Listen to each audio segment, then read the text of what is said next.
Habari, kwa majina naitwa EN. Karibu kusikiliza stori yetu kali na ya kusisimua ya binti yetu anayeitwa Adelina. Adelina anasema, mimi nimetokea nyanda za juu kusini, na katika mkoa yetu watoto huwa hawasomi. Hasa watoto wa kike huwa hawasomi. At least hata wa kiume kidogo wanapelekwa shule. Mimi ninaishi na mamangu na babangu katika kijiji hiki, lakini mimi babangu alibahatika kunipeleka shule. Nina rafiki yangu mmoja anaitwa Melina. Melina ni majirani kabisa, kutoka nyumbani kwetu hadi kwao ni kama hatua 10 tu. Kwa hiyo ni watu ambao tumekuwa wote, tumesoma wote, tumemaliza darasa la 7. Siku moja tulikuwa tunatoka kuchota maji. Sisi tunachota maji ni mbali sana. Nyumba zetu zimefuata barabara. Barabara huwa inapita katika ujuu, yani haiwezi kupita bondeni, ni juu. Kwa hiyo maji yapo bondeni, ni mbali sana. Wakati tunatoka kuchota maji, tulikutana na gari njiani. Hili gari lilikuwa limefunga vioo, na kwetu sisi watu huwa tunaogopa magari. Tulishafundishwa kwamba ukiona gari limesimama kimbia. Ndio maana ukiangalia watu wa mikoa za nyanda za juu kusini, wengi ni kama wana ushamba fulani hivi. Ni kwa sababu tushaambiwa kwamba watu wenye magari mara nyingi anakuaga chinja. Kwa hiyo ukiona gari limesimama inabidi ukimbie kweli kweli kabla hajakukamata kukuchinja. Kwa hiyo sisi tuliona ili gari kwa sababu lilitupita. Baada ya kutupita tukaona limeenda mbele, baadaye likageuza. Ndipo tulipoanza na sisi kukimbia na ndoo. Na wakati tunakimbia na ndoo, huyu rafiki yangu alijikwaa, Melina alijikwaa akaangusha ndoo ikapasuka. Na mimi nikaa nimebebelea ile ndoo na kimbia na maji na lowana, lakini sikumwaga maji. Lakini gari ni gari, walitukuta. Yaani huyu mtu anaendesha gari alitufikia sisi na akashuka kwenye gari haraka akasema, msikimbie, msifanye hivyo. Kwa nini mnafanya hivyo? Kwa nini mnafanya hivyo? Na yule rafiki yangu hata ameangusha ile ndoo, alikuwa ameumia kwenye mguu. Alikuwa ameumia kwenye mguu. Na hawa kaka walishuka, alikuwa mkaka mmoja na mwingine. Huyu mkaka mmoja alitokea mlango mwingine mlango mwingine. Wakaja wakatushika, akasema msiogope sawa. Lakini sisi tulikuwa bado tunalia. Na ile sehemu ni polini sana. Njia iko kati, sio barabara kusema ni barabara kubwa. Barabara kubwa kabisa ipo kijijini, karibia na nyumbani ambako sisi nyumba ndo zimefuata ile barabara. Lakini hii njia ambayo ilikuwa inakuja iko imejikata, na yenyewe ni shortcut, unaweza kaenda baadaye ukaenda kwenye kijiji cha 2 au cha 3 kutokezea kwenye barabara kubwa ambayo inaelekea Mission huko kwa wazungu. Kwa hiyo wenyewe walipita kama shortcut, lakini shortcut ni ile kwenye mashamba ya watu na nini, ila inapitika. Kwa hiyo baada ya hapo walitushika, ila niliona wampeana sign fulani hivi. Mimi ni mtu kidogo kama ninakuaga na wasiwasi, yani mimi na hofu kwenye kila kitu. Yaani mimi kila kitu wanatiliaga mashaka. Na hata kuanza kukimbia mimi ndo nilianza kukimbia. Akili yangu nitengeneza mapema tu kwamba nakimbia. Huyu rafiki yangu alikuwa yeye akili ya kusema nakimbia alikuwa hana. Na hisi labda ndio maana alianguka. Kwa hiyo nilikuwa naangalia sana usoni, nikaona mkaka mmoja amenishika mimi, mmoja amemshika yule rafiki yangu na akanitua yale maji. Huyu mwalenishika mimi akanitua maji. Akaniambia, binti mzuri kama wewe, kwa nini unakuwa unakimbia nini? Mimi nikamwambia, bwana niachie bwana. Akanizuia mdomo. Na yule kaka kule pia alikuwa amemshikilia yule rafiki yangu, wakapeana saini. Ndipo walipoanza kututendea vitendo vibaya viovu. Kwa hiyo huyu rafiki yangu alilazimishwa kufanyiwa kitendo kiovu, alibakwa. Lakini mimi nilikuwa ninahangaika sana. Yaani huyu kaka alikuwa anataka atadi kuniingilia, lakini hizo vurugu zangu kwa sababu mimi na nguvu. Yaani ni mkorofi sana, hata shule nilikuwa sionewi. Yaani wewe mpaka unakuja unanipiga mimi. Juu umejipangaje na hasira yangu mimi haishi. Yaani hapa nitakwambia tumemaliza, lakini muda wote unaweza kushangaa kibao hata kama umelala usingizi. Niko hivyo. Kwa hiyo kaka nilikuwa nashindana naye sana, nilimuumiza na nini, lakini yule rafiki yangu kule alikuwa hana nguvu. Ni mpole amelegea sana.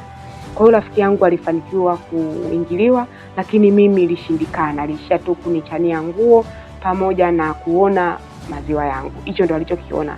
Na akaishia labda kuyagusa basi, lakini vitu vingine vilishindikana kwa sababu nilikuwa nahangaika sana. Ila yule rafiki yangu yeye alimetaitiwa tu kidogo, hapo mambo yakawa yameenda kama mkaka alivyotaka yeye. Baada ya kumaliza mkaka, mimi hapa tunagombana na huyu huku, akawa baada ya mkaka kuona kwamba ameshindwa kuniingilia mimi, ilibidi abakie akawa ameniziba mdomo ili watu wasije wakajao, kwa sababu mimi sina kelele. Amwache yule mwenzie kule afanye kile ambacho alikuwa anakifanya. Na ni kweli alifanya, alikuwa amemzuia mdomo, alifanya mpaka kamaliza.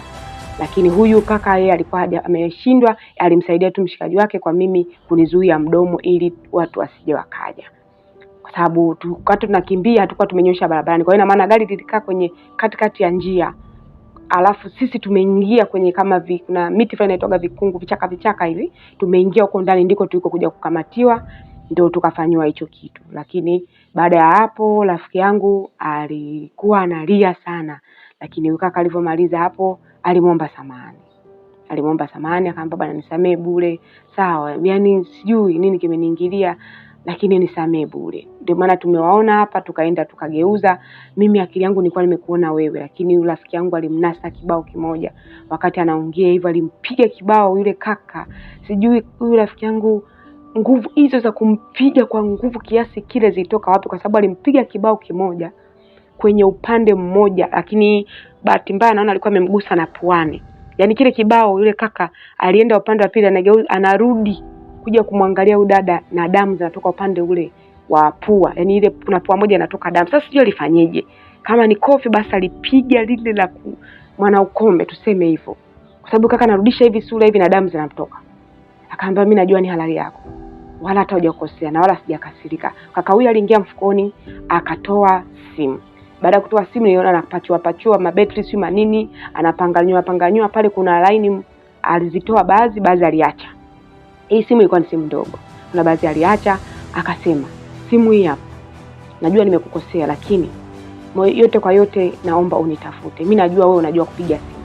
Akawa anamuelekeza pale, rafiki yangu alinyanyuka, yani leta mkono wake anamuelekeza namna ya kupiga simu na kuacha na kufanya nini. Rafiki yangu alishika ule mkono, alimtafuna, maana sio kung'ata, ile ilikuwa ni tafuna. Alimng'ata katoka na nyama, yani kama kipande kizima katoa akaweka pembeni. Huyu mkaka alibaki tu ameganda, yani ameachama hata haelewi afanye nini. Lakini yote kwa yote kaka aliacha ile simu pale, akaanza simu hiyo hapo, hakikisha unanitafuta. Midamu inamwagika katika mkono wa yule kaka hadi huruma. Yani mimi nianza kuingiwa na huruma, nikawa sipigi tena kelele, nilikuwa yani ile vurugu nilikuwa nimebaki nimeganda tu baada ya kumuona yule kaka. Kwanza amepigwa kibao, anatoka damu puani. Pili ametafunwa kwenye mkono. Yani hapa mbele na hapa mbele, unajua kwenye mkono wa mtu kuna ule mshipa wenye unaopitisha damu, ule mkubwa ule. Alipong'ata ndo hapo kwa damu zilikuwa zinatoka nyingi. Huyu mshikaji wake kavua shati akamfunga ile damu zisiende, lakini lile shati dakika lote lilikuwa ni jekundu, damu zinamwagika chini. Akasema sipi kwanza niendeshe mimi mshikaji twende, lakini kaka alikuwa anaenda taratibu, yani kama hajaumia, anageuka na mwangalia tu mdada. Lakini rafiki yangu mimi Melina alikuwa ameganda, yani katema kile kipande cha nyama pembeni, alafu ameganda na mtizama. Yule rafiki yangu sio mwongeaji, ni mpole sana. Lakini kwa sijawahi experience kwamba huyu akikasirika yuko hivyo, nilikuwa sijui kabisa. Nilimuona kwa mara ya kwanza Melina akionyesha kile ambacho kipo ndani, kwamba nikachukia. Maana baada ya kufanywa hivyo, kwa sababu alitolewa nguo zake, hata ile kuvaa nguo zake alikuwa hajavaa, amekaa vibaya vile, lakini ndo amefanya hayo matukio yote na ameganda kimya, haongei. Kakasirika, natoka jasho tu. Kaka alienda taratibu, kwa namwangalia nyuma, anaelekea kwenye gari taratibu, wakawasha, wakapotea kwenye yale majani, tukasikia gari limewashwa, wakaondoka. Baadaye ndio mimi nikamwambia pole rafiki yangu, pole mwaya, nikaenda nikamnyanyua pale. Lakini huyu rafiki yangu Melina, yeye alipewa simu, ile simu ilikuwa chini. Baadaye aliangalia, akaishika, akaondoka na ile simu. Na sisi watoto wa kidigitali sio kwamba eti ni washamba, ni miaka hiyo, sio muda mrefu sana. Kwa hiyo tunajua simu, najua message kutuma na tumaje, kupiga na pigaje. Lakini aliondoka na ile simu. Tulivyofika kule sehemu ambako tulikuwa tumetupa na zile ndoo kabisa, alichukua ile ndoo, na mimi nikachukua ile ndoo kwa sababu ilikuwa imepasuka juu kule. Kwa hiyo nikaenda, tukasema turudi tukachote maji. Yule rafiki yangu alikuwa, kwa sababu anaumwa aende, kwa sababu kaingiliwa, alafu walikuwa ni watu ambao hatujafanya hivyo vitu, hata mimi sijafanya hicho kitu. Kwa hiyo ni wasafi, ni watoto wasafi. Kwa hiyo alikuwa anasema nasikia maumivu sana, lakini twende tukachukue maji, sitaki mtu yote ajue hiki kitu. Sijui kwa nini aliongea hivyo. Kama mimi nilikuwa nataka twende kaongea, mimi nina mdomo fulani, mimi ni mkali, afu sitataka vitu vifuate sheria. Yaani niko hivyo, nikikishikilia kitu lazima kiwe. Lakini yule rafiki yangu aliniambia tusifanye hivyo. Twende tukachote maji, tusiuze ndoo hizi, tuchote maji, turudi nyumbani. Kwa hiyo tulienda mpaka bondeni, alikuwa anapata shida maskini na maumivu, lakini Alipofika bondeni kule tulichota maji, akasema mimi nataka nijimwagie maji. Akaenda akajimwagia maji, akaoga, tukaendelea nyumbani. Tumeenda nyumbani, mimi nikasema mama, nilijikwaa, nimeangusha ndoo, mamangu mimi sio mkali. Akaniambia sawa, pole, hujaumia? Nikamwambia mimi sijaumia. Haya, akasema sawa. Rafiki yangu akawa iko na simu. Tulienda, ilipita kama siku 4. Yule rafiki yangu alikuwa hajawahi kuwasha simu, hajawahi kufanya chochote na ameificha na alisema sijui mtu yoyote. Nikamwambia wewe, ile simu iko wapi? Wivu sasa mimi nataka kujua ile simu iko wapi. Ni maana nikawa nawaza kwa nini sijaachiwa mimi ile simu. Rafiki yangu huyu aliwasha simu. Nikamwambia basi tuende. Kwanza tulienda polini. Nikamwambia washa basi. Tukawasha pale. Baada ya kuwasha tu simu iliita. Yaani kuwasha tu simu iliita. Namba ilikuwa ni ipo mle imeandikwa My Mine. Nikamwambia wewe, sasa hii namba si My Mine, si atakuwa mke wake huyu. Sijui nini. Nikamwambia basi pokea. Kapokea, kanipa mimi. Baada ya kunipa mimi, nikaona sauti ya mwanaume. Sikujibu chochote, nikamrudishia mwenyewe. Nikamwambia ongea, naongea. Akawa anasema binti, mambo, samani, sijui nimekukosea. Tumeka loud, tunasikia wote, nimekukosea sana. Sina amani huku niliko, najihisi ni ukosefu sana. Akawa anaongea maneno mengi pale. Rafiki yangu mimi kawajibu, amenyamaza kimya. Akasema tafadhali, naomba usizime hiyo simu. Washa, mimi ni mpaka nimekupa simu. Mimi sio chizi, nilikuwa na maana yangu. Kwa hiyo iwashe. Unaweza kama unakataa, labda unakataa baraka zako. Kwa hiyo nakuomba unisamehe sana. Mimi bwana nipo salama na nipo huku mission. Bado hatujarudi. Yaani walienda kwa wazungu. Bado hatujarudi. Nilikuwa natamani sana na kesho ninarudi Dar es Salaam. Mimi nakaa Dar es Salaam. Huku tulikuja kuna mashamba haya wazungu, kuna kilimo tulikuwa tunaangalia, nataka tuingie mkataba kwa ajili ya kufanya tuwe kama partner katika haya mashamba ya kahawa. Huyu rafiki yangu alikuwa hamjibu kitu, akasema najua na hasira sana, lakini naomba tu nisamehe. Rafiki yangu alinyamaza kimya, hakumjibu chochote, baadaye akakata simu. Baadaye tukakaa, tukaona message inaingia, alituma yeye mwenyewe. Alikuwa anajielezea sana huyo kaka. Nisamehe, najua hata wewe mwenyewe pia umenikosea kwa sababu mimi kitendo kile ambacho umekifanya damu zilifungukia mwilini. Yaani niliweza kufaint, yani kuwile kuzimia kwenye gari kwa sababu nilipungukiwa damu. Kwa hiyo lakini hata hivyo naendelea vizuri. Ndio maana nimekaa siku nyingi huku, itakiwa niwe nimeshageuza Dar es Salaam. Siku ya pili ile siku ile baada ya kutembelea tu mashamba. Lakini mpaka leo niko huko ni kwa sababu nilivyofika nilikuwa nimefika nikiwa nimezimia na nimekaa hospitali kwanza, lakini sasa hivi niko tu vizuri, kidonda kimeshonwa hapa. Kwa hiyo naendelea vizuri. Basi yule rafiki yangu baada ya kusikia vile akasema ukome, yani tunasoma message alafu ukome, unajua ile. Lakini mimi kama kuna karo fulani kalikuwa kameshaanza kuniingia. Kameanza kuniingia fulani hivi, kwa nini rafiki yangu amepata mtu anajielezea hivi? Yaani natamani kama mimi ndio ningekuwa ninaelezewa kile kitu. Mimi sikuweza kuingiliwa na pia huyu mtu hakunipa chochote. Yule ambaye alikuwa amenishikia alikuwa anataka kuniingilia, mimi hakunipa chochote. Na mtu aliyekuwa amemshika yule rafiki yangu, mkaka ni mzuri kuzidi huyu aliyekuwa amenishikilia mimi. Yaani mkaka ni mzuri fulani hivi. Yaani mimi nilikuwa nikikaa hivi nasema kwa nini yule akunigusa mimi? Mimi yule atangenigusa mimi hata nisingehangaika kwa nani. Lakini ndio hivyo kwa sababu mtu alikuwa mjui, mimi najua mimi ni mkorofi. Nisingeweza kuwa hivyo. Najiongelea sasa hivi kwa sababu baada ya kumuona naona mtu ambaye inaonekana ni mtu anakea sana. Namuona anavyoomba msamaha kwa rafiki yangu. Umeona? Basi tamaa mimi zikaanza kuniingia. Basi bwana alimwambia kwa na kesho naomba tuonane. Usizime hiyo simu, naomba tuonane njiani. Hakikisha nikikupigia njoo sehemu fulani nikuone, nikuombe msamaha. Kama unahitaji kuomba msamaha basi mimi niko simama, usiongee chochote. Simama barabarani, mimi nikikuona tu nipite niondoke. Huyu kaka, huyu rafiki yangu alijibu akasema sawa. Akasema asante sana, leo umeweza kunijibu. Hata alikuwa anachati muda alikuwa mjibu. Akasema asante sana.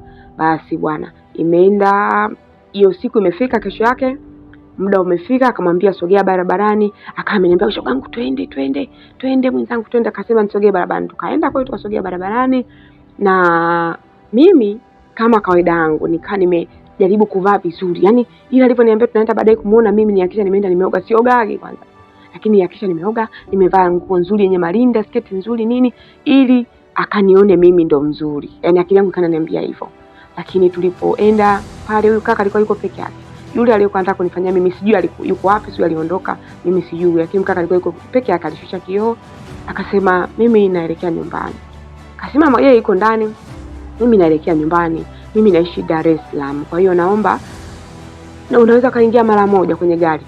Mimi nikamwambia rafiki yangu usiingie, wabaya usiingie. Basi yule kaka akasema sawa sawa, haina shida. Alishuka yeye. Jamani, mkaka ni mzuri nyinyi. Nyie mkaka ni mzuri, kavaa vizuri, lakini kwenye mkono ana bandage amewekwa, ni tena ni kubwa sana, ni kavaa lile ndani fulani amefungwa kile kitambaa cheupe kikubwa sana kwenye mkono. Kwamba ile sehemu ilikuwa ni kubwa, ilikuwa ni kubwa, aliumia pakubwa sana. Ni sehemu ya mshipa mkubwa. Kwa hiyo akasema samanini sana vipenzi vyangu. Yaani aliponiita hivyo nikaona kama anaitwa mimi. Kaka alisema hii simu ina dakika nyingi sana, lakini nipe nikuungie. Mimi nikajua namnyang'anya. Nipe nikuungie. Kwa hiyo alikuwa amesimama pale barabarani. Yaani mimi namwangalia ukaka. Analusha hela huko anapeleka huko, analusha hela huko anapeleka. Akasema pia nilikuwa natoa hela. Hii line ilikuwa na simu hela nyingi sana. Nimehamisha hela zimekuja huko, lakini pia kuna hela nyingine nimekuachia huko kiasi hiki hapa. Hii ni shilingi ngapi? Akanamuonyesha rafiki yangu anamtizama tu. Hii ni shilingi ngapi? Akasema jibu basi. Rafiki yangu ana macho mazuri sana. Akasema jibu basi. Hakujibu, nyamaza. Akasema haya sawa, hii hapa utatoa namba yake ya kutolea, utaandika 2222. Umeona ni mbili zilizofuatana. Si umenielewa nimekwambia ngapi? 222. Yaani mbili ziwe tatu. Mimi nika pembeni tayari nimeshachora, nina ngozi ngumu. Ukichukua kijiti kichola ile ngozi inachoreka. Kwa hiyo nikawa nimeshota kijiti nimeichola kwenye miguu hivi. Unajua mtu anayeishi kijijini sio kama hapa damu tu ngozi yake ina maji. Kule ngozi ina zile draft. Yaani ngozi imejichola, unaona kabisa vile draft fulani. Kwa hiyo nikaandika 222. Nikaweka hapo. Kimya, nikasema baadaye kama atakuwa amesahau nitamkumbusha. Mimi huyo. Basi huyo kaka aliniambia naomba nikuombe kitu. Na mbaya zaidi. Huyu kaka yaani mimi na huyu rafiki yangu tumefanana sana. Aliuliza akasema nyinyi mbona mnafanana sana? Nyinyi mbona mnafanana? Hapo penyewe baada ya kujua kwamba ni yupi, baada ya kupiga simu aliyeshika simu ndo akajua kwamba ni nani, ni yeye. Lakini ukituangalia hivi vibaya tumefanana, kuna mfano. Basi akasema basi naomba nikukumbatie. Akamkumbatia rafiki yangu. Ule rafiki yangu ameganda, tunajua hata kukumbatiwa. Kaganda. Baada ya hapo akaingia kwenye gari, akavuta kuna sehemu hivi, akatoa hela. Akatoa zile hela, akampa burungutu la hela. Ni nyingi. Akamwambia najua utakata hizi hela, lakini nakuomba chukua hizi hela kwa ajili yangu. Akampa hela nyingi, sio ilikuwa ni 300 zile. Akaambia ziweke vizuri, nitakuwa naendelea na hata huko kwenye simu nimekuonyesha hiyo hela iliyobaki utaitoa pia. Kwenye simu ilikuwa imebaki kama 200,000 na 2,000 sio na mia ngapi. Akasema na hiyo pia utaitoa, itakusaidia. Najua nimekukosea sana, lakini kitu ambacho naomba nikuache nacho, nimekupenda bure. Kaka alitamka maneno haya, nimekupenda bure. Baada ya hapo kaka aliwasha gari na kaondoka zake. Tukabaki tumejanda. Hizi hela tunafanyeje? Rafiki yangu hakuwaga na roho mbaya, uongo dhambi. Alichukua 1,000,000 nzima, alinipa mimi. Akasema tunasemaje kwa wazazi? Tuseme tumeokota barabarani. Na kweli tulienda kule tukasema kwamba tumeokota. Na mimi nikasema bwana Melina ameokota hela, tumegawana hizi hapa. Ni nyingi sana. Yeye kachukua nyingi zaidi, mimi nimechukua hizi kwa sababu yeye ndo aliyeokota. Na wazazi wetu walifurahi sana, akasema maskini watoto na bahati, nyinyi mtaolewa na watu wakubwa sana. Lakini uongo, zile hela sisi tulikuwa tumepewa na nani? Na yule mkaka. Lakini yeye kwenye simu hatukusema, na simu tulificha. Baada ya hapo tukaendelea, mimi nikawa nataka, yani naanza kuingia wivu kwa sababu walianza kuchati. Wakana chati, anasifiwa sana yule rafiki yangu, anasifiwa mno kupita maelezo. Yani mpaka najisikia vibaya. Mimi nilianza kusikia wivu na waliwasiliana kama miezi 3, 4. Huyu kaka alisema anakuja tena huku, lakini time hii anakuja kwa ajili ya kumchukua rafiki yangu. Na anataka mfanyie surprise. Rafiki yangu alisema surprise gani? Akasema nitakwambia nitakapokuwa nimeingia mkoani kwenu, lakini mjini. Basi bwana. Mimi baada ya kwa rafiki yangu kuniambia kwamba anakuja kufanywa surprise na huyu mkaka na anakuja kuchukuliwa anaondoka. Na yeye rafiki yangu alisema mimi nataka nitoroke, siwezi kumwambia mama kama mimi naondoka na mwanaume, au mwanaume sitaki aje kujitambulisha kwa sababu mwanaume anataka aje kutoa mahali kabisa. Kisha uliza mahali ni shilingi ngapi? Nimemwambia ng'ombe 30, tena nimemdanganya sio kwetu ng'ombe hata 4, 2 wanachukua. Lakini nimemwambia ng'ombe 30, kasema anakuja kuzitoa zote na atakuja yeye na mama yake.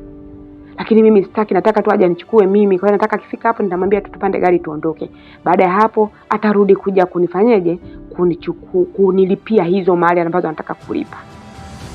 Basi huyu kaka waliwasiliana kweli, aliweza kufika mkoani kwetu mjini, akanamwambia nimefikia sehemu fulani. Rafiki yangu ananiambia sawa, mimi hata hapo sijai kufika, na nilikuwa hajawahi kufika hata hiyo sehemu mjini, yeye anajua tu kijijini. Baada ya hapo kesho yake alipanda basi akasema nimefika, kuna sehemu alimwelekeza kunaitwa Kihesa, alimwambia aishie. Akamwambia sawa, hapo ulizia sehemu fulani kuna nyumba za wageni. Akaulizia kweli, akalala kwenye nyumba ya wageni. Akaambia kesho tunakuja. Sio kama kuna mtu anaelewa. Akasema kesho tunakuja. Mimi rafiki yangu akaniambia kwamba kesho bwana mtu kashafika kesho, akasema anakuja, mimi nataka tuondoke juu kwa juu. Mimi nikaona isiwe shida. Nilichokifanya siku nikamwambia sasa rafiki yangu kama kesho naondoka, basi naomba tupate hata muda tukae. Tulienda kwenye maji, tulichota maji wote, tukakuta kuni wote, na alikuwa anatoroka, alikuwa hajamwaga mama yake. Akawa amempigia kule, tuko kule Polina, akamwambia bwana mimi naomba nani, kama ikiwezekana usije huko juu, mimi nitapanda basi, nitafika hapo tutaondoka. Lakini kumbe yule kaka alikuwa amekuja na wazazi wake, yani alikuja na mama na baba, lengo lake aje atoe mahari. Kitu ambacho tulikuwa tumecheza mimi na yule rafiki yangu ni kwamba mimi nimwambia yeye atumie jina la nani, wakati anamuuliza unaitwa nani, wakati ameanza kuchati kaambia wewe fanya sema unajiita fulani. Sijui kwa nini nilitokea tu nikamwambia aite yeye anaitwa na Adelina, alafu mimi nitakuwa ninaitwa Melina. Lakini ukweli kwamba mimi naitwa Adelina, yeye ndo anaitwa Melina. Kwa hiyo tulikuwa kwenye kuchati, kwa alikuwa anachati siku zote anajua anachati na nani, na Adelina, lakini ukweli mimi ndo Adelina. Kwa hiyo rafiki yangu baada ya kuniambia, nilihakikisha tumechota maji, tumeokota kuni. Baadaye nikamwambia twende tukakae hata kidogo hapo kwenye sehemu kuna mazizi ya ng'ombe. Tulivyokaa kule, mimi nilienda dukani nikanunua vinywaji viwili. Vile vinywaji viwili nilivifungua, niliweka dawa. Hii dawa si dawa ya panya, ni dawa ya kienyeji. Ni mbaya sana. Yaani ile tone moja likikukausha umekauka. Kwa hiyo lakini huwezi kukauka kwa sekunde hizo kwa sababu nimeweka kwenye maji. Unaweza ukigusa yenyewe mdomoni unakufa hapo hapo. Lakini kama umechanganya na maji inaweza kuchukua hata muda kidogo round. Kwa hiyo nilichanganya kile kinywaji na hii soda ya rafiki yangu, na nikahakikisha nimeshikilia mkono wa kushoto, nikaenda nikampa. Akanywa, tukaongea sana na mimi nikanywa, tukamaliza hapo, tukaenda nyumbani. Wakati tuko nyumbani tulikaa, naona mtu abadiliki. Baadaye nikamwambia naomba simu. Akaniambia usiniombe simu wakati naona ndugu wao hapa ananiona. Nikamwambia basi naomba na mimi nataka nichati na mtu, nataka nimtafute. Unajua mwenyewe nilikutana na mtu jana. Akaniambia wapi wewe, naacha uongo. Nikamwambia kama utaki basi namba hii hapa. Nikawa nimeandika namba ya uongo pembeni. Akanipa akasema basi leo utaenda kulala naye wewe. Nikamwambia sawa. Basi mimi nimekaa mpaka saa 4, rafiki yangu huyo hana hata dalili ya kuugua. Nikaenda zangu nikalala. Yule kaka alikuwa anatuma message. Mke wangu naomba unisamehe. Nilikuwa sijakwambia, anamuita mke sasa. Nilikuwa sijakwambia mimi hapa nilipo niko mimi, nipo na baba. Tunataka tulipe mahali kabisa, tuondoke na wewe. Lakini mimi nimwambia tafadhali nakuomba unisamehe sana. Mimi mamangu hawezi kuniruhusu niolewe, mimi nataka nitoroke hapa. Na nilikuwa hata rafiki yangu alikuwa amepanga kutoroka. Lakini alimwambia kwamba amefanyia surprise. Hiyo surprise rafiki yangu alikuwa amefanyaje? Ameikubali. Ina maana kwamba ile siku ya kesho yake walikuwa wanaenda wanaonana kwanza, baada ya kuonana waongee, lakini kesho kutwa yake wanaondoka.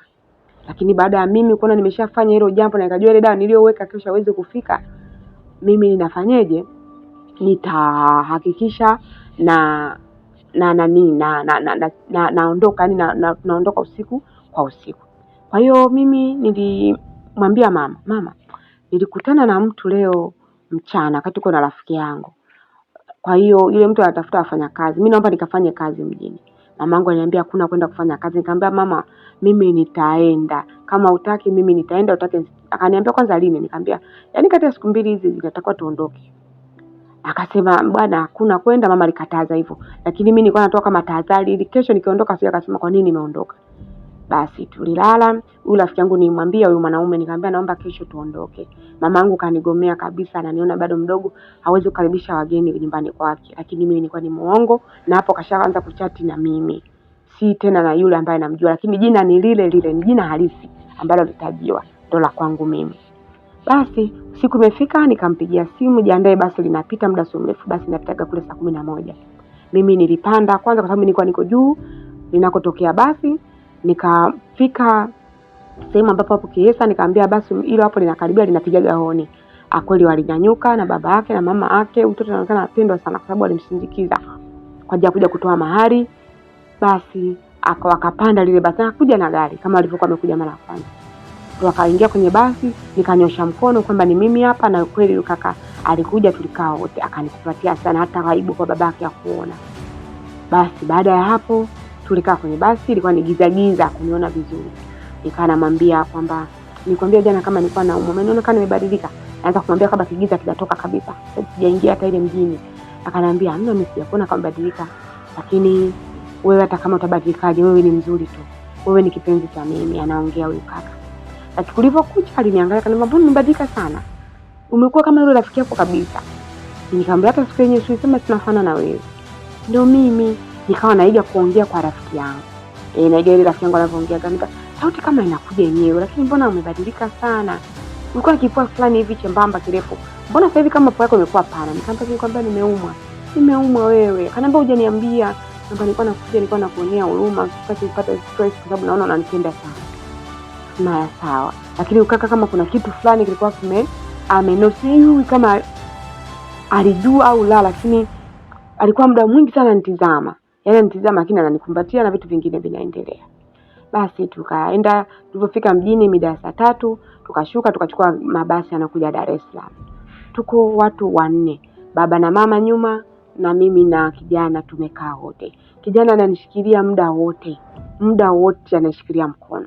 Lakini ni ananitizama sana kwa makini, nakwambia yani kama kuna kitu kama kuna mwanga fulani umenipotea kwako. Nilikuwa na mwanga fulani ambao niliuacha, naona mwanga haupo, afu nakuona kama uko tofauti. Yani anaongea hivyo, namwambia useme hivyo bwana, tabia mbaya. Mimi najisikia vibaya. Yani naiga kuongea kwa rafiki yangu kule. Adelina anasema tulienda mjini, tukafika Dar es Salaam kweli. Baada ya kushuka Dar es Salaam tulielekea sehemu moja wanakaa matajiri tu. Alikuwa na jumba kubwa sana huyo kijana. Tuliingia mle ndani. Walikaa wenyewe kama familia, sijui waliongea nini mimi sijui, lakini baadaye alikuja yule rafiki yangu ambao ni mpenzi wangu, akaniambia mama, unajua sisi tulikuja kule kwa ajili ya kuja kukuoa kabisa. Kwa hiyo nilikuwa nimeshajipanga katika zile ng'ombe zako 30 ulizosema, nilikuwa niko tayari. Na kama uamini pesa zenu hizi hapa. Alinionyesha pesa maburungutu yamejaa begi. Yaani ile zile nataka si briefcase zimejaa, zimepangwa ni nyingi. Yaani kule hata ungepanga ungesema ng'ombe 100 alikuwa analipa. Akaambia hizi zilikuwa ni mahali, lakini wazazi wangu wakasema sababu wewe umesema acha tukuheshimu, usingelazimisha kuoa. Lakini kasema mama na baba tumekaa hapa, wamesema kwamba nisikae muda mrefu sana, natakiwa niende kule nikatoe mahali na nitawaambia pia. Na mimi nimewaambia sawa, kwa sababu mimi nimezamilia kukuoa wewe. Mimi nikasema asante Mungu, nikimwomba nikasema asante Mungu. Na mbaya zaidi, wakati ule muda mimi naondoka kule nyumbani kule kwa rafiki yangu, nilisikia kulikuwa kuna mayowe, yaani kwamba ile dawa imefanyeje, imeitika. Sika unaelewa kwamba ile dawa imeitika, kwa sababu ule muda ambao mimi natoka niko stand, gari linakaribia, nilisikia ya mama mmoja ambaye alikuwa ni jirani yetu, ni mama yake huyu Adelina Melina, unaona. Kwa hiyo nikasema tayari jambo limeshakuwa. Kwa hiyo mimi hadi naondoka na safari njia nzima nilikuwa na mawazo, nikijua rafiki yangu tayari ameshafariki. Na ni kweli rafiki yangu alifariki. Dawa ilikuwa ni kali, naona rafiki yangu alikuwa amefariki dunia, kwa sababu baada ya kukaa kwa muda fulani nilikuwa na kinamba. Nilikuwa na kinamba fulani cha mkaka anatokea kule kijijini. Kwa siku tulikuwa tunachatigi, nikataka kujua nihakikishe kwamba huyu msiba ulitokea kweli. Nikamuuliza bwana, kijijini kulikuwa kuna msiba siku za karibuni? Akasema kwani wewe uko wapi? Na maana yake yeye mwenyewe hayupo kijijini. Akaniambia, nikamwambia mimi sasa hivi nipo naishi Dar es Salaam. Akasema mimi mwenyewe sasa hivi nipo Dar, lakini nilisikia ndio kulikuwa kuna msiba hizo siku za karibuni. Mimi nikasema sawa, kweli rafiki yangu amefariki. Kwa hiyo mimi nilisema Mungu nisamee kwa kuwa nimechukua nafasi ya rafiki yangu. Nilianza kuishi maisha mazuri sana huko ndani. Adelina anasema nilikuwa naletewa kila kitu, lakini uweze amini huyu kaka nilikaa naye ndani ya wiki nzima hakuwa amenigusa. Mpaka nikawa nashangaa, kwa nini hajanigusa? Yaani kuna shida gani? Na mimi nilikuwa nahitaji kuguswa. Si umeelewa? Kwa sababu kaka siku anafanya hicho kitendo kwa rafiki yangu mimi nikuwepo. Kwa hiyo nilikuwa nasubiria, niliona kila kitu. Kwa hiyo nilikuwa nasubiria kwa hamu sana nione ile hali ambayo niliona siku ile. Lakini huyu kaka alikuwa anigusi. Ananipeleka hapa, ananipeleka pale. Ananipandisha huku, ananipandisha kule. Ninazungushwa tu mimi, napelekwa, nilitembezwa da. Nilinunua nguo nzuri. Niliishi maisha mazuri, nilipewa pesa nyingi mno. Lakini siku moja baada ya wiki kuisha, huyu kaka aliniambia, mke wangu, wewe ni mke wangu. Nilikuwa naogopa hata kugusa kabla tujaenda kwenu, lakini kwa sababu nilishaga kugusa. Yaani kwa sababu nilishaga kugusa, haina namna. Lakini kwa kweli mimi sijawahi kuguswa. Mimi sijawahi kulala na mwanaume kabisa. Lakini yeye anasema kwa sababu nilishaga kugusa, nimeshindwa kuvumilia, acha tufanye jambo. Tuvunje amri ya 6, maisha yaendelee. Na mimi nikasema sawa, haina shida, wewe mimi ni mke wako. Kwa hiyo huyo kaka siku alihitaji jambo na mimi nikawa niko free, niko flexible kabisa kwa ajili ya jambo kufanyika, kwa hili jambo kufanyika. Lakini ukaka cha ajabu alijikuta kwamba mimi nilikuwa sijatomeka kabisa. Akaniambia, wewe mbona hivi? Nikamza vipi? Akaniambia nashindwa. Nikamwambia nashindwa nini? Akaniambia siwezi kuingia, uweze amini. Yaani kama siku ile tena. Yaani upo kama siku ile. Mbona mimi sielewi kuna nini hapa? Nikamwambia hamna, kwa sababu mimi hayo mambo nilikuwa sijawahi kufanya. Na wewe ndio mtu pekee ambaye siku hiyo ulifanya. Kwa hiyo kwa sababu labda sijafanya tena.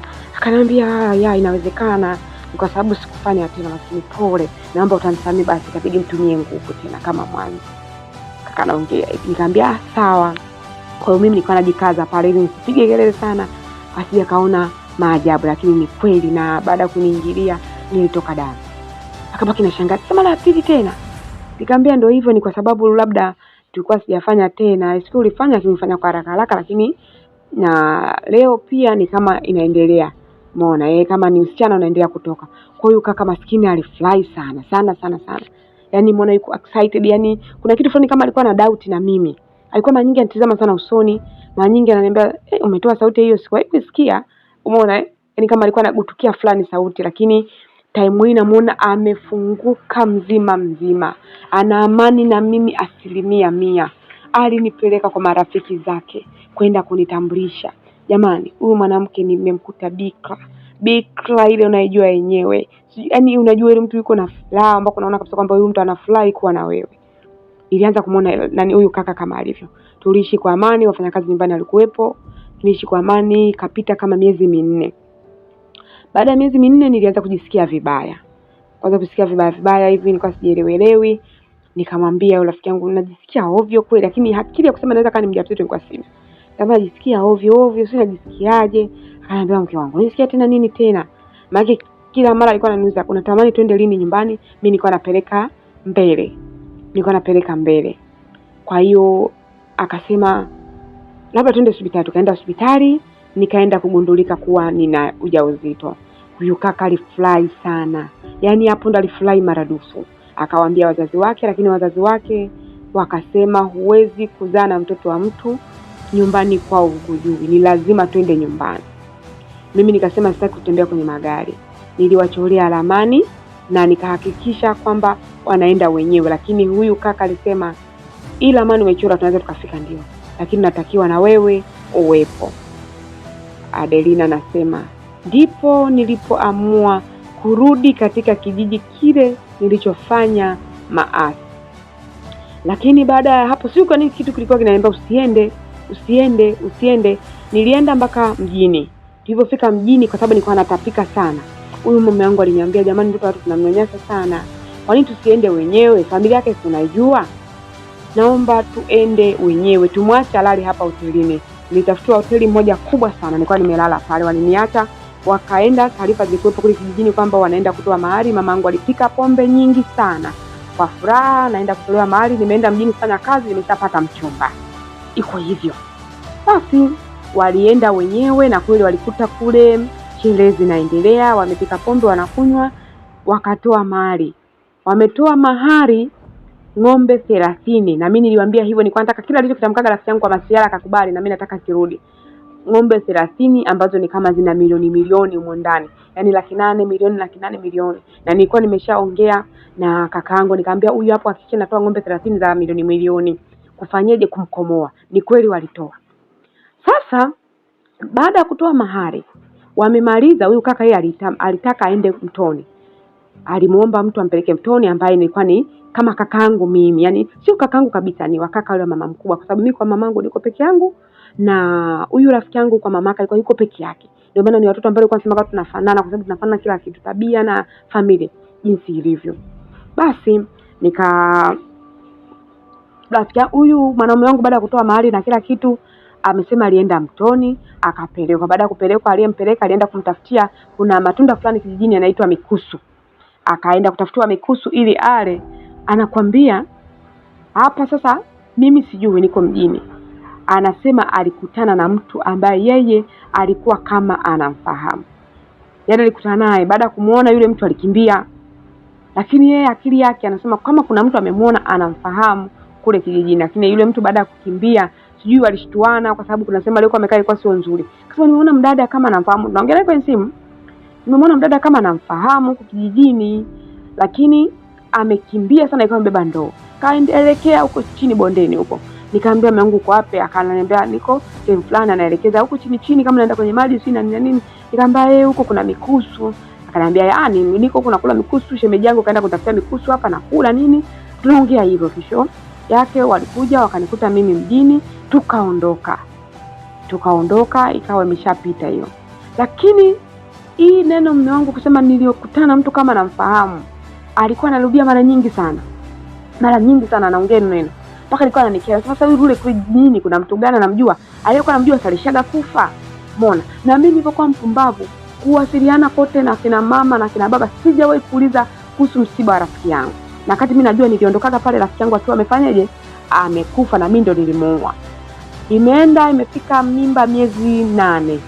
Baada ya kufika mimba miezi 8, mimi ilianza kunoti vitu tofauti. Sijui tu, unajua ile? Yaani nianza kunoti kitu kama mume wangu kama anipendi fulani, yani sio vile kama ilivyokuwepo mwanzo. Lakini pia wakasema wazazi wake, hiyo binti inabidi aende akajifungulia upande wa kwao hii mimba ya kwanza. Kwa hiyo mimi nilienda kijijini kwenda kujifungua mtoto wa kwanza. Ajabu, nilipofika kijijini nilimkuta rafiki yangu huyo akiwa amebabuka. Kuna mtu anajua mtu aliyebabuka, yaani amekuwa mweusi uso wake. Nikashangaa, nikamwambia wewe kulikoni? Yaani hapo naenda kufunga mwaka kabisa, sijai kumuona. Kulikoni? Akaniambia nini? Yaani kama limekuwa zuzu fulani, yaani ni kama yule mtu ambaye zingi sana, kwa sababu kwa kawaida lazima angenikumbatia, angenikimbilia sana. Lakini mtu ambaye unamwita kulikoni akwambia nini? Yaani yupo tu kama akili zililuka fulani hivi. Nikamwambia hivi, wewe si uliumwaga wewe? Nikaropoka. Akaniambia mimi niliumwa sana rafiki yangu. Na mbona uliondoka na simu yangu? Nikamwambia rafiki yangu ndio hivyo, na mimi mwenyewe nilikuwa na sana yule mtu nilivyoachana naye, akanitumia nauli ile usiku. Niliondoka hapo, nilipanda basi kwa mkopo nienda kutolea hela mjini. Vipi wewe? Akaniambia vipi mimi vipi? Kipi ambacho unakifanya uelewe? Lakini nasema hongera kwa sababu umepata mwanaume mzuri. Mimi kwangu ndio hivyo, alipotelea kwenye simu ambayo uliondoka nayo wewe. Nikasema jamani. Nikamwambia ulishai kuondoka hapa kijijini? Akaniambia hamna, mimi sijaondoka. Kwa nini? Nikamwambia hamna, mume wangu wakati amekuja kutoa mahali ulikuwepo. Akaniambia nilikuwepo, nilipika mimi. Sio kwa vitu nadhani nalipika. Nilipika mimi. Nikataira. Kwani yule si ndio bwana wake? Lakini ndio nikasema nimepata mwanaume mzuri. Akasema una mwanaume mzuri. Rafiki yangu sikufichi. Nikwambie kitu. Nilimtamani yule mwanaume nilivyomuona. Nilimtamani bure, sikufichi. Tena kaa mbali na niweke mbali na shemeji. Naweza nikakuibia, nilimpenda bure. Nikamwambia ulimuona wapi? Ananiambia nilimuona wakati wanaleta picha yako kwamba huyu mtu wanamfahamu na hivyo kwamba ndio wao wamekuja kubali kwamba wewe ni mjamzito na kitu kingine. Nilimwangalia alikuwa ni mzuri sana. Na wewe mwenyewe kama alishtuka alivyoniona. Lakini baada ya hapo mimi niliondoka, nijiona aibu maana mkaka ni mzuri. Mimi hapa niko nimevaa vibaya. Nikaona chombo cha mwenzangu hiki, mimi nikaanza kujipendekeza bure. Hapa namuona naongea tu kawaida, lakini simuona hivi kama amepoa, yani sio yule ambaye nilikuwa namjua mimi. Kuna kama nuru haipo, kwa sababu amekuwa mweusi sana usoni, yani kama alipigwa hivi na radi, sijui yuko yani kama aeleweke. Basi baada ya hapo mimi nikawa nimenyamaza kimya, nikasema kama siku akija kujua kama ndo yule sijui itakuwaje. Basi nilikaa ile miezi 8, miezi 9 nikatimia, nikaenda hospitali nikajifungua. Nilivyomwambia tu mwanaume kwamba nimejifungua, alifurahi sana. Akapanda gari haraka sana akaja bila hata kuniambia. Na mimi nimwambia bwana usihangaike kuja huko, mimi nakuja huko huko. Lakini huyu kaka alipanda gari na akaja akashuka. Nilishangaa huyu hapa na makolokolo ya kutosha. Na alikuwa hata hajaja na gari lake, alipanda basi kama basi. Ana mizigo imeshuka, mizigo kweli kweli, ya maduveti yapo kama 6 yote. Yani magodoro makubwa makubwa, mavitanda, alishusha vitu vya kwenda kwa ajili ya kuja kumuona mwanae. Lakini wakati ameshuka tu ile kwenye kusaidia kubeba vitu, rafiki yangu anaenda kusaidia, na mimi nilikuwa sitaki asaidie, lakini ndio hivyo, sina uwezo kusema kwenda kumwambia wewe usiende. Na pale kijini watu wanaume walikuwepo wanamsaidia kubebelea vile vitu. Rafiki yangu alikuwepo. Ndipo huyu mwanaume alipomuona huyu rafiki yangu. Anasema alikuwa amebeba godoro, rafiki yangu abeba godoro nzima peke yake. Baada ya kumuona yani yeye alikuwa, yule mwanaume alikuwa hamuoni. Yani huyu dadangu rafiki yangu amebeba godoro kubwa, hamuoni mtu. Kwa hiyo alienda alimpush kama kawaida, akampush yule kaka, akaenda yani kama kateteleka fulani hivi. Yakabidi asimamishe godoro. Watu wakamwambia wewe unamgonga mgeni. Akasimamisha akasema samani. Ile samani kumwangalia hivi. Rafiki yangu alimtizama kwa macho, sababu kaka sasa hivi kanenepa sana. Yani unajua mtu akishaoa ile ndoa mwanzo ananenepa. Kama amenenepa sana, amebadilika na ndevu kidogo, kaziachia ndevu mstachi nzuri sana. Basi akasema wewe, mimi nakujua wewe. Akasema samani. Akasema nakuuliza nakujua mimi. Akasema alivyoongea hivyo sauti yangu akaijua. Akasema naitwa nani? Akasema mimi naitwa Melina. Akasema naitwa Melina, unakaa wapi? Nakaa hapo jirani hapo. Naomba unisaidie kunibebesha nikupelekee nyumbani. Karibu, anamkaribisha. Lakini alivyoongea hivi mume wangu alimtambua kwamba mtu mwenyewe husika alikuwa ni huyu. Kwa hiyo mume wangu alikuja, alifurahi, aliona mtoto, lakini akaniambia kuna mtu nimemuona hapa. Huyu mtu na hisi ndio nilimuona siku ile kwenye mto kule tukwenda kula mikusu. Yaani si kwa nini kimwona galo yangu inapasuka sana. Basi nafikiri nikasema umemwona hapa? Akasema nimemuona hapa. Yule alileta godoro, ili godoro jeupe, kwa sababu alileta magodoro kama 3. Nikamwambia godoro jeupe. Yule na alikuwa ndio huyo rafiki yangu. Nikamwambia leo umepasukaje? Nikamwambia nilipomuona tu yani godoro imejaa pa. Alafu nikahisi kama namjua, na pia mwenyewe kanisukuma na godoro. Kwa hiyo si kwa nini huyu mtu nahisi kama namjua, natamani nimjue. Hebu muite, mwambie aje tuongee. Nikamwambia sawa, nitamuita. Lakini mimi sikutaka kumuita. Nilimwambia mume wangu tunaondoka lini hapa? Yaani nataka nimuondoe haraka sana huyu mwanaume hapa kijijini. Nikaniambia sasa hivi nimekuja huku na siku kama 3. Kwa nataka kama siku 3 tutaendelea. Tutaondoka zetu. Au kama ukitaka endelea kukaa, mimi nimekuletea vitu ili utumie. Baadaye mtu akishachangamka tupandishe kwenye magari, tupandishe kwanza mtoto kwenye magari. Huyu kaka kuna muda alipotea, alikuwa anasema anaenda kunyosha miguu. Na mimi si mzazi, siwezi kutembea. Natamani nimfuate nitembee naye, lakini ndio hivyo siwezi kutembea. Alipotea. Baada ya kupotea sijui, kumbe alienda kule alikutana na rafiki yangu. Akabidi aende ambane kwenye sehemu, wakakaa kwenye jiwe moja kubwa. Akaanza kumuuliza historia yake na nini. Rafiki yangu alifunguka kaongea. Akasema mimi nimeshai kumpenda mwanaume ambaye nilikuwa nawasiliana naye, lakini alipotea. Akaeleza vile vile. Sasa mimi huyu rafiki yangu kwa nini hakufa, na wakati nilikuwa najuaga amekufa? Ile dawa niliyompa, kumbe yani dawa ilikuwa ni ndogo, kinywaji kilikuwa kikubwa. Alikorota. Wakati anakorota mama yake akasikia, wakati anahangaika ile kukata leo mama yake akasikia. Kwa hiyo walimuwahi kumpeleka hospitali. Na lile kelele ambayo nilisikia mimi la mama alikuwa anaita watu kwamba mwanae anakufa, anatoka mapovu mdomoni. Mimi nikajua ni tayari nimeshafanyaje, nimemaliza kazi. Lakini kumbe walimuwahi. Lakini ile dawa ilimuathiri, amekuwa ni mweusi. Alikuwa na ngozi nzuri, amekuwa ngozi mbaya sana. Yaani imekuwa ni nyeusi kama mtu fulani ambaye ameathirika sijui. Alafu kama amepoa fulani, ni mpole. Of course ni mpole, lakini kama amezidi kupoa zaidi. Kwa hiyo kumbe walikaa, akaongea, akamwelekeza kikawaida. Huyu dada yeye anasema akimwona roho yake inashtukaga tu, lakini alikuwa hajui kama anaweza kawa ni yeye. Kwamba mimi naweza kufanya kitu, yeye kwanza alikuwa haamini, kwa sababu ananiamini kupita maelezo. Na mimi wakati nimekuja huku nina mjamzito, zawadi nyingi sana baada ya kujua kama yupo nilimpa, yani nilikuwa nimemwakilisha, nimemrudisha kwenye system sana sana sana. Lakini ndio hivyo, sikutaka amuone mume wangu, lakini mume wangu asema alimuona na nikaa nashukuru kwa sababu hakumtambua. Unaona? Basi rafiki yangu akasema alikaa waliongea wenyewe, akamwelekeza kila kitu, ndipo mume wangu alipojua kuwa mimi nilichukua nafasi ya rafiki yangu. Mimi nilichukua nafasi ya rafiki yangu. Siku hiyo wakati wamekaa kwenye hilo jiwe, kuna shida kidogo ilitokea pale nyumbani kati ya baba yake Melina na babangu. Baba yake Melina ambaye ni mimi, alafu na baba yake huyu rafiki yangu. Baada ya kutokea ile shida wakawa wamegomba. Sio ligombaniana nini mimi sijui. Sio alikuwa anapishana nini mimi sijui, lakini sikia nyingi hawajagombana hata siku moja. Lakini mwisho wa siku nikasikia neno kwamba muonye binti yako aache tabia mbaya. Mimi nilishtuka sana baada ya kusikia hii sauti. Hii sauti ilikuwa imetolewa na babangu mimi. Umeona? Muonye binti yako aache tabia mbaya. Sitaki mimi upumbavu. Sitaki kabisa kusikia. Sitaki nini na nini. Sio kama unaelewa. Na babangu akawa anasema hana tabia mbaya ipi?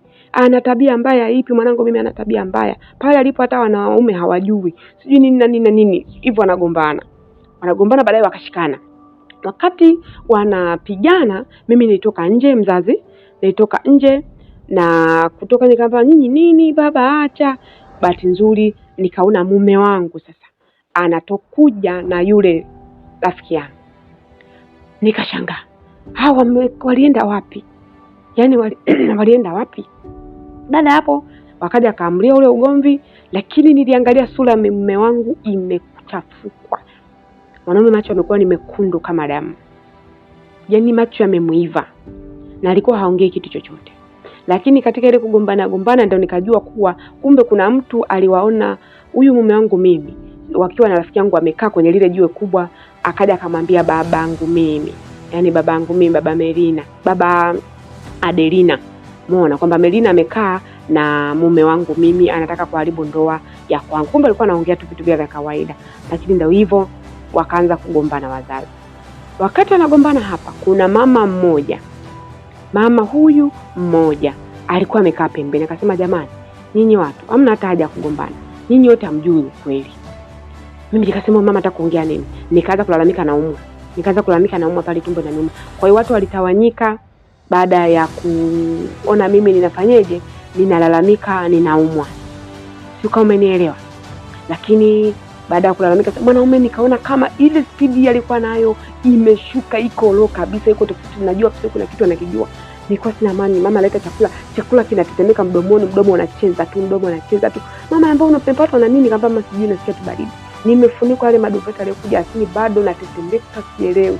Kwa sababu mwanaume nimemwona yuko tofauti. Huyu mwanaume sasa kumwona kikasirika. Tangu nimejuana naye sijawahi kumwona kikasirika. Ndio namuona hapa macho mekundu, mishipa imemsimama, yani kila sehemu kavurugwa. Nikajua tayari atakuwa labda akashajua kwamba mimi kuna kitu nikifanya, na ni kweli alikuwa ameshajua. Mimi akili yangu ya haraka nikasema, nifanyeje? Najua dhambi huzaa dhambi. Mimi huyu mwanamume ameleta hivi vitu vingi, alileta masoda yale makubwa, majuisi manini. Mwanamume tu alilala pale, lakini alilala na kwenye nyumba za huyu mtoto wa mama mkubwa, kakaangu, tunaita kama kakaangu, alienda kulala kule. Mimi nilienda nikahakisha natafuta ile sumu ya mwanzo ile, nikaweka kwenye juisi moja. Rafiki yangu alipokuja nilimpa ile juisi. Na rafiki yangu siku alikuja anisaidia kufua nguo za mtoto, alisaidia kufua nguo za kwangu, alichota maji, aenda kubeba kuni, akasema ugomvi wa baba zetu umeisha, tuyamalize jamani, hata kama wenyewe wamegoma hataki kuongea. Mimi naomba leo tutakaa chini tuyasuluhishe. Lakini huo muda wote anafanya hiyo kazi, mimi nilikuwa nishampa dawa rafiki yangu. Yaani ile juice kashakunywa, na niliweka kipimo kikubwa kwa sababu mara ya kwanza ilishindwa kumdhuru kwa sababu ilikuwa ni ndogo. Kwa hiyo niliongeza kile kipimo pale. Rafiki yangu huyu aliita wazazi jioni. Akasema baba na mama, ninaomba tukae chini tuongee. Tukae hizi familia mbili. Akasema tangu nakuwa mimi sijawahi kuona mnagombana. Kwa mara ya kwanza nimeona mnagombana. Mnagombaniana nini? Mimi ukweli mtu nienda kukaa naye tulikuwa tunapiga naye story.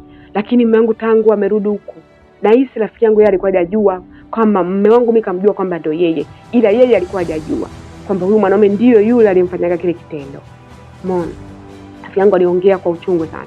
Akasema naomba tupatane. Mimi sijazoea hivyo. Naomba tukae. Na kweli baba na mama walishikana mikono na majirani walishikana mikono. Lakini kuna huyu mama mmoja alisema ninyi wote hamjui. Huyu mama mmoja alikuwepo na yeye. Sikuwa unaelewa kwa sababu ile kikao kilifanyikia nje tu. Nje kwa mtu yote anayepita anaweza kakaa kwenye mkeka kaendelea. Kwa hiyo akasema na mimi naomba niongee kitu.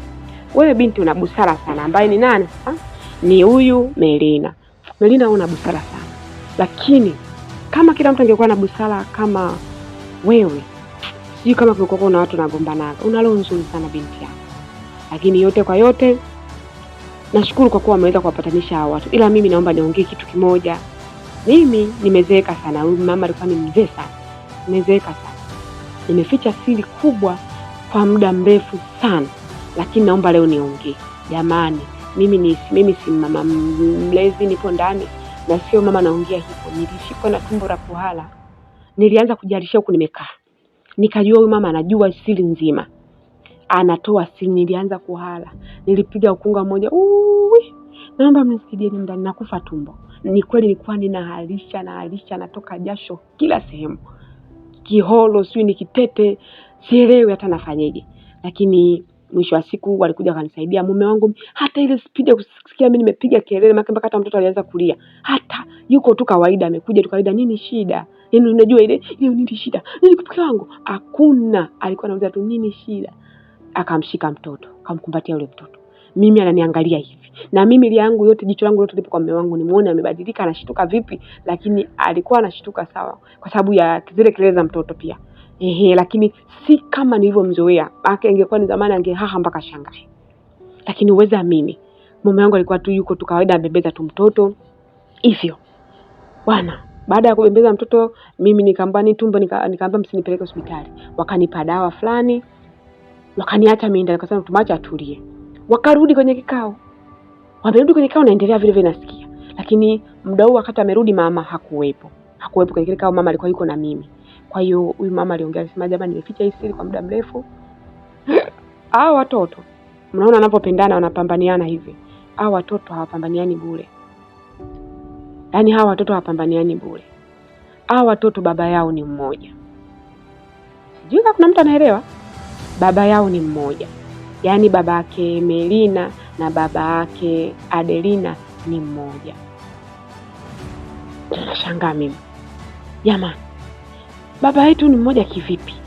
Akasema mama Adelina, mama alikuwa ndani, ninaomba uje. Mama akatoka, nikaona kama kamwagiwa maji. Akasema wewe una kizazi. Huyu babangu mimi aliruka kama ulukia yule bibi. Una akili kweli? Unamuuliza huyo ana kizazi kwa nini? Akasema nimeongea hivyo na manangu. Usinipige, ukinipiga utakuwa upate ukweli. Akasema yule mama alianza kulia, mamangu mimi alilia sana. Akamwambia ndio ninacho. Akasema ongea ukweli. Wewe uliwahi kuzaa? Uliwahi kuzaa? Watu wanauliza, hata aliwahi kuzaa na mtoto mkubwa kama mimi? Yaani aliwahi kuzaa? Akaambia ongea ukweli. Mimi najua kila kitu. Kwa hiyo na maana kuuliza hivyo, uliwahi kuzaa? Nataka huyu mtoto arudi upande wake. Ndipo huyu mama alipoanza kuongea. Akasema, mamangu mimi, yani mamangu mimi, huyu mama tumite mama Adelina, alikuwa hazai na kahangaika sana kupata mtoto. Lakini rafiki yake alipopata mtoto ambaye ni mama huyu Melina, na yeye alibeba mimba. Ila kumbe alikuwa amebeba mimba fake. Amekaa na mimba hiyo ndani ya miezi 6. Yaani tumbo lake alivimbisha miezi 4, la kwake kama la kwake akisema lina mtoto. Miezi 6 alivaa tambala na wala kukutana na mume wake, akidai tumbo halitaki kumgusa mume wake. Uongo, mama huyu anaongea. Akasema baada ya hapo huyu mama alikuwa na mimba ya mapacha. Alipokuja kujifungua, wakati anajifungua, mimi nilikuja kajia kumsaidia huyu huyu mama Melina. Lakini huyu alinifukuza mimi kwamba anahitaji rafiki yake amsaidie mwenyewe, na kwa kuwa huyo alikuwa na uchungu sana, hakuwa na namna, alinifukuza mimi kwamba mimi ni mchawi nitoke. Lakini mimi baada ya kufukuzwa nilikaa sehemu, nilikuwa ninalia. Nilimuona na yeye kipindi hicho alikuwa na tumbo kubwa sana.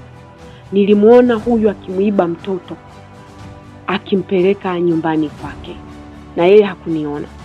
Na baada ya hapo alipofanya kwenda kumwambia, siku hiyo mume wake alikuwa hayupo, alikuwa ameenda Mahameni huko anakolimia, unaenda unakaa siku 2 siku ngapi, lakini siku alienda kwa ajili ya kulinda ndege wasile mazao.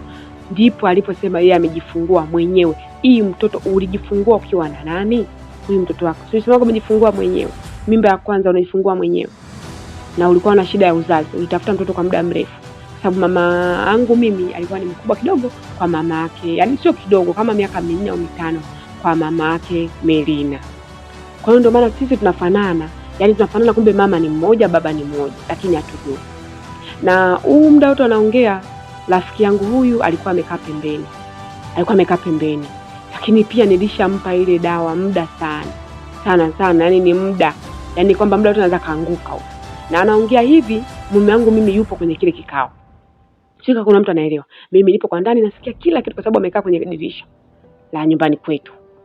Akasema, wewe uliiba huyu mtoto. Huyu mtoto sio wako. Ana tabia kama zako za roho ngumu tu, lakini wewe mtoto uliiba. Mtoto huyu mamake ni huyu. Kama mnabisha kapimeni DNA. Huyu mtoto ni wa huyu. Alikuibia mtoto, ulijifunguaga watoto mapacha. Sio kama unaelewa. Huyu mama ndo anajua kwamba alizaga watoto mapacha. Hajui, lakini mama jirani ambayo mama Melina alikuwa anakataa, akasema hapana, mimi nijifungua mtoto mmoja. Mimi sikuwa nimezimia, mimi sikuwa nimefanya kitu chochote. Nijifungua mtoto, nisukuma mtoto wa kwanza, baadaye nikasukuma kondo, yakameja. Akasema wewe nisikilize mimi, wewe ulizaa watoto 2. Wewe unabisha, usimwambie aongee mwenyewe. Lakini mamangu alikuwa analia tu. Hawezi hata kuongea.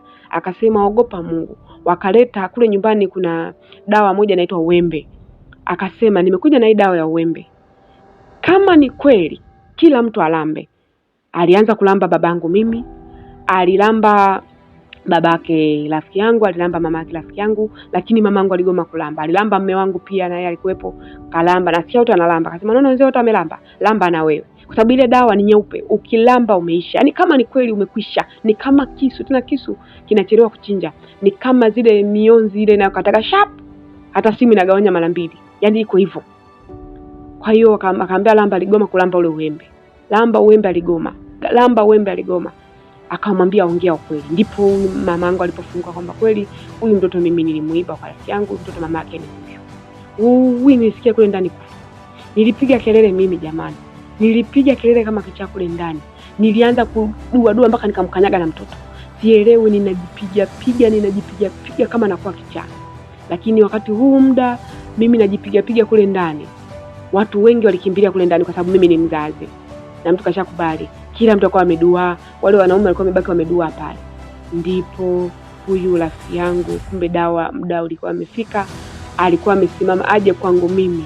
Alipepesuka akaanguka chini. Na kuanguka alianguka vibaya kwa sababu mume wangu alitaka aenda kamdaki, akawa amechelewa, alifikia kichwa kwenye jiwe. Na pale madamu yakamwagika, mapovu yanatoka, akawa amefariki dunia. Lakini si kama nilivyomuona mara ya kwanza. Alifia pale. Yaani alivyoenda tu kichwa kiligawanyika, mipovu hiyo, midamu hiyo hapo. Naambiwa nje, jamani kuna mtu kaanguka huku. Naenda namkuta yule rafiki yangu. Hapo ndo nimejua kwamba huyu ni dada yangu. Mimi sijui kati ya mimi na yeye nani ni mkubwa, sijui. Lakini kumbe ni baba mmoja, mama mmoja. Mimi sijui.